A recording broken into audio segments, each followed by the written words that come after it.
नमस्कार साथियों, स्वागत है आप सभी का आपकी अपनी पाठशाला पर। मैं हूं अंकित अवस्थी और आप है मेरे साथ में मार्च के महीने में हो रही देश भर के भीतर बारिश की चर्चा करने के लिए। देश के विभिन्न भागों में, चाहे राजधानी दिल्ली की बात हो या फिर जम्मू कश्मीर की। जम्मू कश्मीर में जहां बारिश बर्फ का रूप ले चुकी है, तो राजस्थान में ओलों का। राजस्थान के अलावा हरियाणा हो, मदुरई, तमिलनाडु हो, तमाम जगह पर, बेंगलुरु हो या तो बारिश, कहीं ओला तो कहीं बर्फबारी रिपोर्ट की जा रही है। परिणाम होता यह है कि फसलों को उसकी वजह से नुकसान होना रिपोर्ट हुआ है। इसी बीच में सोशल मीडिया पर एक माहौल बनता है और कहा जाता है कि माइक्रोसॉफ्ट के संस्थापक बिल गेट्स के द्वारा कोई ऐसा प्रयोग किया गया है जिसके चलते दुनिया भर में बारिश हो रही है। हेडलाइंस में सोशल मीडिया की इन तमाम पोस्ट का जिक्र होने लगता है। तो आज के सेशन में इस पूरी कहानी का सच जानेंगे और साथ ही साथ विज्ञान को और ज्योग्राफी को समझेंगे कि ये जो बारिश हो रही है ये कोई बिल गेट्स का प्रयोग है, आर्टिफिशियल रेन है, या फिर ज्योग्राफी की नित्य घटने वाली एक घटना। आइए इस पूरी घटना का विश्लेषण करते हैं कि मार्च में आखिर बारिश क्यों हो रही है। लेकिन चूंकि आप खबर के माध्यम से कुछ पढ़ाई कर ही रहे हैं, तो रिक्वेस्ट रहेगी कि आप चैनल को सब्सक्राइब करते चलिए, क्योंकि आप में से बहुत से साथी जो हमारे नियमित श्रोता हैं, साथ सुनते हैं, वो इस बटन को नहीं दबाए हैं। अगर आपके वीडियो के नीचे ये बटन दिख रहा है, आप इसे दबा दीजिए ताकि भविष्य में हमारे आने से आपको सूचना मिलेगी और कोई इसका खर्चा भी आपके जेब से नहीं लगेगा। मेरे प्यारे साथियों, उत्तर भारत और कर्नाटक में मौसम में जो अचानक करवट आई है, उसके बाद सोशल मीडिया पर वायरल रील्स का दौर जारी है। लोग तमाम प्रकार के वीडियोस बना बना करके दिखा रहे हैं कि देखिए इस तरह से मतलब आसमान में एक सीधी पट्टी सी खिंची है बादल की। कई जगह दिखाया जा रहा है कि कुछ तो बिल गेट्स ने ऐसा प्रयोग किया है जिससे आसमान में एकदम क्लाउड्स बन गए हैं और ये क्लाउड्स इस तरह के हैं और यही क्लाउड्स हैं जो धीरे धीरे बारिश कर रहे हैं। सब लोग ले दे करके सन डिमिंग प्रोजेक्ट को, जो कि देखो समुद्र पर धूप ना आ जाए इसलिए इसने कुछ प्रयोग किया है, उसका परिणाम निकल कर आ रहा है। ठीक है साहब, कुल मिलाकर के बिल गेट्स के ऊपर आरोप लगता है कि उन्होंने मौसम को कंट्रोल करने का कोई प्रयोग किया था, जिसका उद्देश्य था कि धरती पर सूरज की रोशनी कम आए। गर्मी शुरू होने से पहले ही उन्होंने यह प्रयोग सफल कर लिया और उनके चलते अब दुनिया भर में बारिश आ रही है और भारत के अंदर बारिश, और भारत का सोशल मीडिया एकदम इसका बज़ क्रिएट करके बैठा हुआ है। तो चलिए फिलहाल इस वायरल मैसेज के जो दावे हैं उनको जान लीजिए। दावा कहा जा रहा है कि बिल गेट्स अब मौसम को कंट्रोल कर रहे हैं। उनका एक स्कोपेक्स करके प्रोजेक्ट है जिसमें केमिकल रेन करवाई जा रही है। हवाई जहाज के माध्यम से केमिकल छोड़कर नकली बादल बनाए जा रहे हैं और मौसम के अधिकार अब निजी कंपनियों के पास चले गए हैं। कुछ इस तरह का माहौल चल रहा है। चलिए आते हैं फिलहाल बिल गेट्स, जिनका नाम फिलहाल तो खैर अपस्टीन फाइल ताजा उसके कारण भी सुर्खियों में रहा, लेकिन उससे पहले माइक्रोसॉफ्ट के कारण सुर्खियों में भैया रहे ही हैं। दुनिया के अंदर टॉप कंपनी चलाते हैं। इन्होंने असल में वर्ष 2007 में एक फंड दिया था। वो दिया था इनोवेटिव क्लाइमेट एनर्जी रिसर्च नाम का एक फंड बनाया था, जिसका उद्देश्य सोलर जियो इंजीनियरिंग करना था, जिसका उद्देश्य था कंप्यूटर मॉडलिंग थ्योरी और ऐसे प्रयोग करना। और इस काम के लिए बाकायदा इन्होंने हार्वर्ड जैसी यूनिवर्सिटी के वैज्ञानिकों को फंडिंग दी थी। इस प्रोजेक्ट का नाम स्कोपेक्स यानी स्ट्रेटोस्फेरिक कंट्रोल परटर्बेशन एक्सपेरिमेंट रखा गया था। उद्देश्य क्या था? सोलर इंजीनियरिंग करना। अब ये सोलर जियो इंजीनियरिंग थी क्या? इस बात को समझने के लिए ऐसे समझिए कि हमारी धरती पर गर्मी होती क्यों है। तो अब बोले साहब सूरज की रोशनी धरती पर आती है। बोले बहुत बढ़िया, धरती पर आती है तो फिर अचानक ये तापमान बढ़ने क्यों लगा है, मतलब लोग घबरा क्यों रहे हैं ग्लोबल वार्मिंग से। तो बोले साहब जो सूरज की रोशनी धरती पर आती थी ये लौट कर वापस जाती थी, लेकिन इन दिनों जा नहीं पा रही है। अच्छा, कई लोगों की ज्योग्राफी यहां हिल जाएगी। लौट कर वापस जाती थी का क्या मतलब होता है? मतलब ये होता है कि हमारी धरती पर जो सनलाइट आई थी, अंधेरा होने के बाद जब सूरज धरती के उस सरफेस से दूर चला जाता है तो वहां से वो धूप मतलब जो है वो हीट को वापस निकलने लगती है। तो धरती उस टेम्परेचर को वापस निकालती है, हीट को वापस निकालती है। हीट को वापस निकालकर वातावरण में भेज देती है और वातावरण से फिर वो आउटर एटमॉस्फेयर से होते हुए ब्रह्मांड में चला जाता है। ये तरीका माना जाता है। बोले ठीक है साहब, लेकिन इंसान ने इतने सारे प्रयोग किए पर्यावरण के साथ कि उसने जो कार्बन डाइऑक्साइड, कार्बन मोनोऑक्साइड या ग्लोबल वार्मिंग के लिए जो जिम्मेदार गैसें हैं उनका जब उत्सर्जन शुरू किया तो वो वातावरण में एक चादर बना ली। और वो चादर ऐसी थी कि धरती पर सूरज की रोशनी आ तो रही थी, लेकिन जब उसकी वेवलेंथ लंबी हो रही थी और ताकत घट रही थी, उस समय वो लौटकर वापस पर्यावरण को छोड़कर नहीं निकल पा रही थी, जिस कारण से एक शैडो सा बन गया, एक चादर सी बन गई पृथ्वी के एटमॉस्फेयर में, जिसे ग्लोबल वार्मिंग कहा गया। जिस तरीके से बड़े तापमान को ग्लोबल वार्मिंग कहा गया और इस चादर को ग्रीन हाउस कहा गया। बस इसी के चलते दुनिया के अंदर गर्मी बढ़ रही है। ये बात माइक्रोसॉफ्ट को लगी कि अगर ऐसा है तो एक काम करो ना, सूरज की रोशनी जो धरती तक आ रही है इसे कम कर दो, इसे धरती तक इतना मत आने दो कि लौटने में दिक्कत कर रही है। भाई तापमान जब आ रहा है तभी तो दिक्कत हो रही है। बोले इसको कम कर दो। बोले एक काम करते हैं, हार्वर्ड के वैज्ञानिकों को पकड़ा और उनसे कहा कि भाई कुछ ऐसा प्रोग्राम करो जो सोलर जियो इंजीनियरिंग कर सके। कई तरह के मॉडल डिजाइन किए गए। सबसे पहला मॉडल ये था कि क्यों ना कुछ ऐसा किया जाए कि धरती के एटमॉस्फेयर से पहले ही कुछ ऐसे पार्टिकल्स, एरोसॉल पार्टिकल एटमॉस्फेयर में फैला दिए जाएं जो सूरज से आने वाली रोशनी को पहले ही रिफ्लेक्ट करके आउटर एटमॉस्फेयर से वापस ब्रह्मांड में भेज दें। इस प्रक्रिया को एक तरीका माना गया। दूसरा, बोले एक काम और कर सकते हैं, यहां पर आउटर एटमॉस्फेयर में कुछ ऐसे बड़े बड़े शीशे लगा दें सैटेलाइट्स के ऊपर जो सूरज की रोशनी को वहीं पर रिफ्लेक्ट करके वापस अंतरिक्ष की तरफ भेज दें। बोले जब सूरज की रोशनी आएगी ही कम तो उसे जाएगी भी कम। तो इस बात को लेकर मतलब आएगी ही कम तो जाएगी कम तो कोई फर्क पड़ेगा नहीं। ओके, इसके पीछे तर्क दिया गया कि जब ज्वालामुखी फटते हैं तो उनके फटने से बहुत सारा एरोसॉल वातावरण में फैल जाता है। डस्ट के पार्टिकल्स, धुआं के पार्टिकल्स फैल जाते हैं।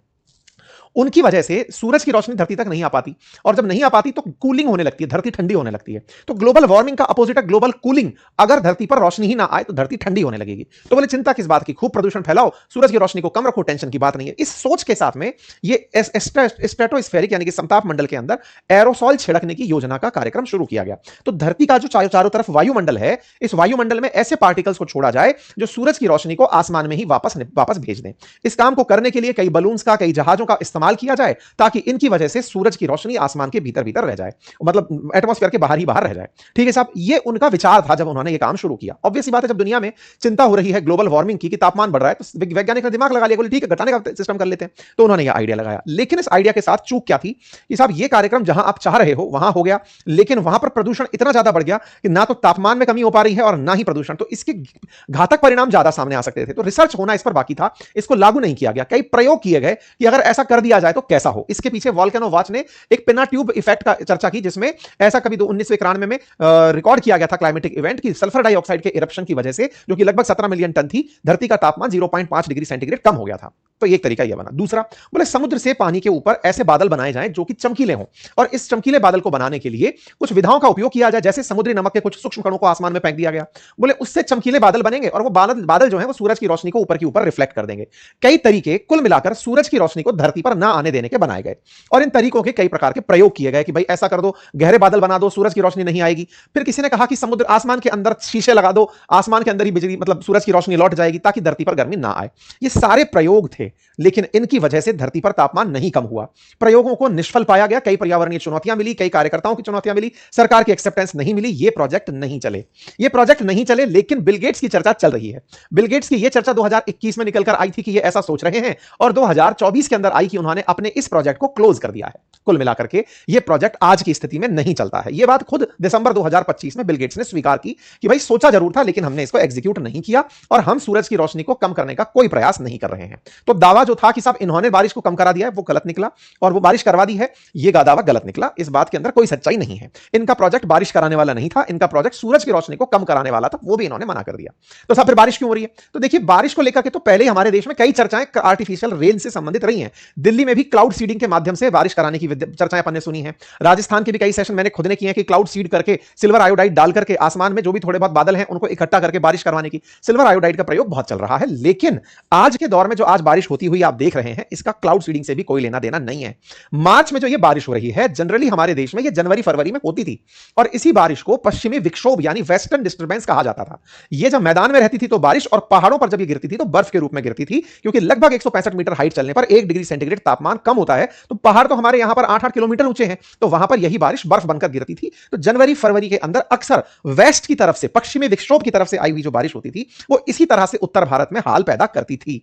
जनवरी के अंदर जब ये बारिश आती थी तो इससे फसल को बड़ा लाभ होता था। राजस्थान, हरियाणा, उत्तर प्रदेश, इसमें इसे मावठ के नाम से जाना जाता था। इस बार इसका टाइम थोड़ा लेट हो गया है, इसलिए जब गर्मी शुरू होने वाली थी तब बारिश आना और उसके चलते तापमान का कम हो जाना, यह ज्यादा चर्चा का विषय बना है। फिलहाल देश में वेस्टर्न डिस्टर्बेंस सक्रिय है। हां, चर्चा इस बार इसलिए ज्यादा हो रही है कि पहले वेस्टर्न डिस्टर्बेंस थोड़ा मुड़ा हुआ आता था, इस बार 1000 किलोमीटर का जो बैंड है वो सीधा दिखाई पड़ रहा है।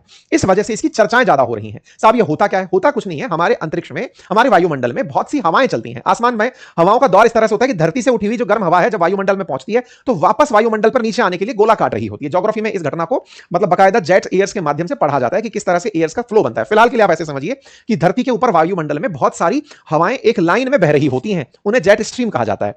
कुछ जेट स्ट्रीम ऐसी हैं जो कैस्पियन सागर, मेडिटेरेनियन सी, ब्लैक सी से होते हुए भारत की तरफ, पाकिस्तान, अफगानिस्तान की तरफ से होते हुए भारत की तरफ आती हैं, हिमालय की तरफ आती हैं।